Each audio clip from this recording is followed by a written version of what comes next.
Okay, here's our 1956 Century Palomino. We were bleaching the decks yesterday. It's been about 20 hours since we applied the product. The surface seems to be dry. The grain is raised ever so slightly. Maybe some 220 or 320 will smoothen that back out and prep it for the finish. It did pull out all the dark spots that we were looking at. Kind of made a much more neutral tone of blonde on the decks, which is the color we were aiming for.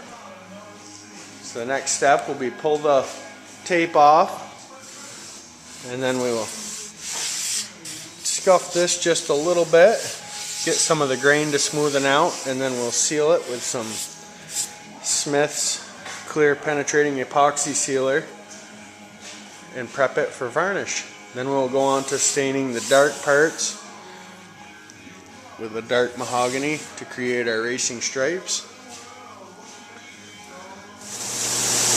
Okay, it's a little hard to hear in here, but this is after one coat of the Smith's clear penetrating epoxy sealer. As you can see, the beautiful golden tones that have come out in the blonde deck after the Klean-Strip bleach process, followed by the epoxy sealer.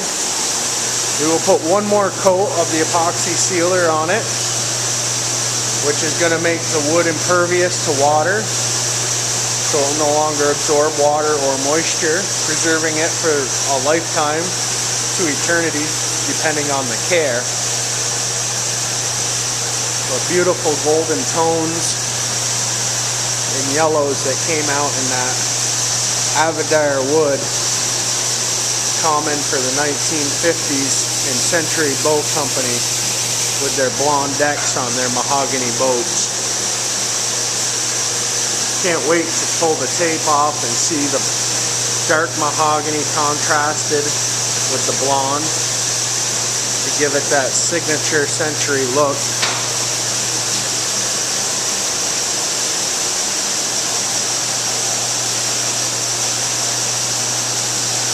Coming along nicely.